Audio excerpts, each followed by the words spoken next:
اللهم صل على محمد وآل محمد.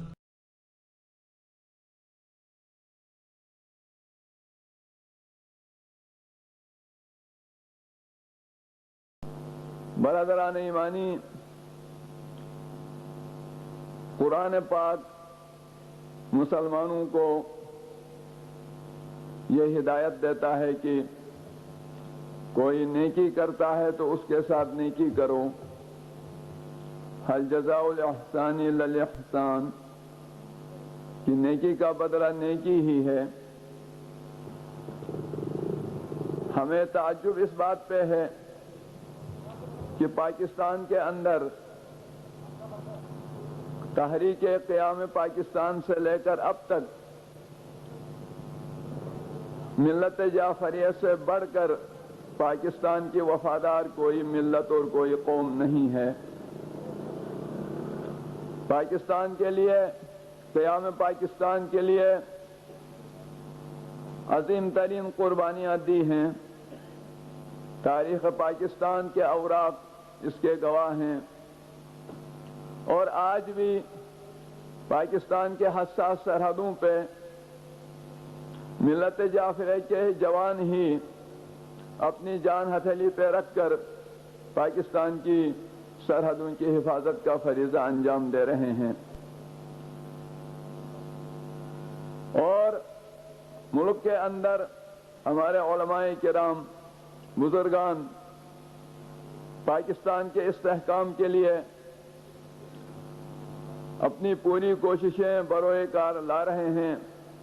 اتحاد بین المسلمین کو فروغ دینے، امن و امان کے قیام کے لیے، اور بالخصوص قائد محترم کی کوششیں سنہرے حروف سے لکھے جانے کے قابل ہیں کہ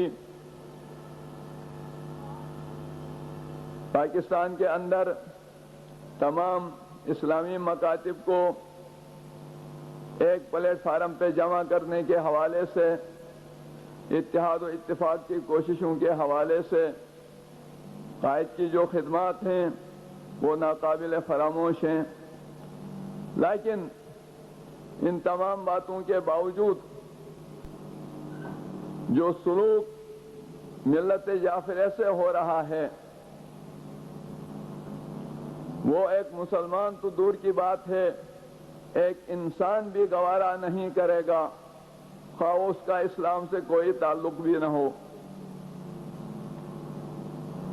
ان تمام خدمات اور قربانیوں کا صلہ یہ دیا جا رہا ہے کہ آج شیعہ کا وجود پاکستان کے اندر گوارا نہیں ہے. شیعہ وجود کوئی برداشت کرنے کے لیے تیار نہیں ہے. حالانکہ اگر پاکستان کے اندر شیعہ نہ رہے تو پھر پاکستان بھی نہیں رہ سکتا. پاکستان کی ضمانت تشیع کا وجود ہے. ہمارے علماء ہیں، ہمارے جوان ہیں، مومنین ہیں. اللهم صل